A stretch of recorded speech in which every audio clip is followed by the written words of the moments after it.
Do you mindlessly consume food in response to how you feel? You know, stress eating or emotional eating. It's something that many of us struggle with. We get stressed out, and so we eat. We feel guilty, we eat. We feel shame, we eat. Even when we're happy, and we celebrate by eating. And when we feel good, we whoop it up and we eat some more. It's not a pretty pattern, but I have a simple thing that we can do to stop this madness. If you appreciate what I'm doing here with these simple things, please subscribe and click the bell notification so you don't miss the next simple thing that you can do when you feel like poo. Do you eat even when you're not hungry? Do your emotions dictate when and how much you eat? Consuming food in a response to how you feel? So it goes something like this. Has this ever happened to you? I come home and immediately find my head buried in the refrigerator, my mouth watering in anticipation as I gaze with longing and desire at the chocolate layer cake, with chocolate frosting resting on the top shelf in all its creamy glory. It's called Death by Chocolate. What a way to go. My hand reaches for the plate with some rational part of my brain snaps me to attention. I step back, slam the refrigerator door, and drop with a thud to the kitchen floor. There's a war in my head. My saboteur is yelling, "Eat the cake!"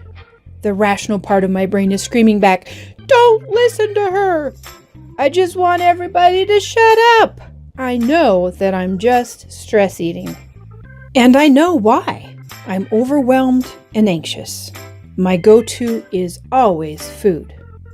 It happens when I'm angry, when I'm lonely or tired or irritated or bored or frustrated, in pain, blah, blah, blah. Even when I feel good and happy, then I celebrate by eating.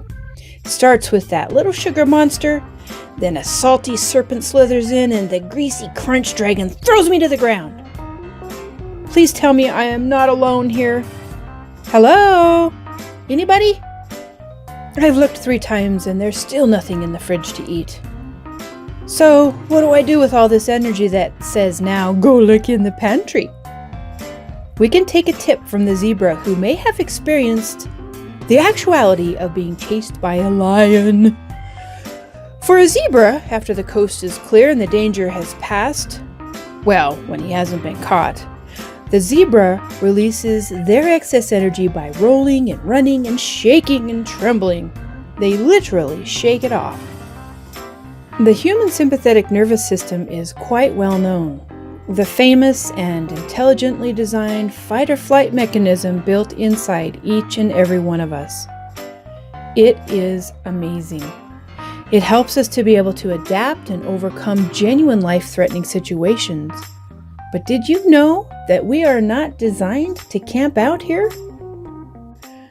We are intended to spend the majority of our time in the lesser-known parasympathetic nervous system, where our bodies can rest and relax, lower our blood pressure, stabilize our blood sugar, digest, recover, raise our overall energy, and regulate our circadian rhythm, which means a better quality of sleep. Most of us, thankfully, are not faced with true and genuine life-threatening emergencies on a daily basis. But here's the real stinker.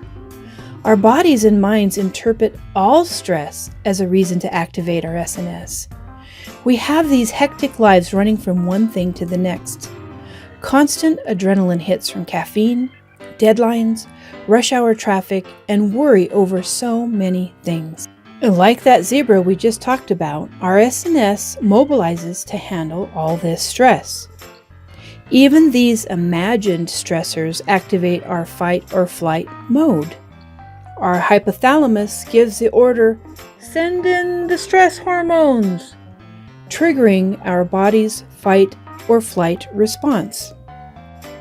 And you know what it feels like. Your heart races, your breath quickens, your muscles are ready for action. Whether it's to fight the lion or run from it, you've got to be ready to move. And we don't even notice it anymore because it happens to us all the time. It's a beautiful system, really, one designed to protect us in an emergency. Except most of us respond like we're running from a lion when we're just late for work, or all day long we're running from one task to the next. And there is actually no one to fight, and there is nowhere to run. So, when's the last time you pretended to be a zebra? Never?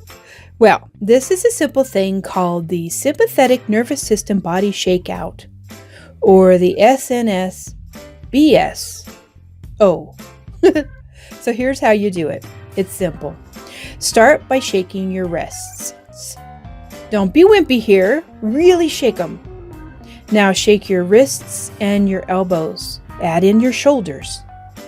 And shake them out. Include your neck, your chest, your hips.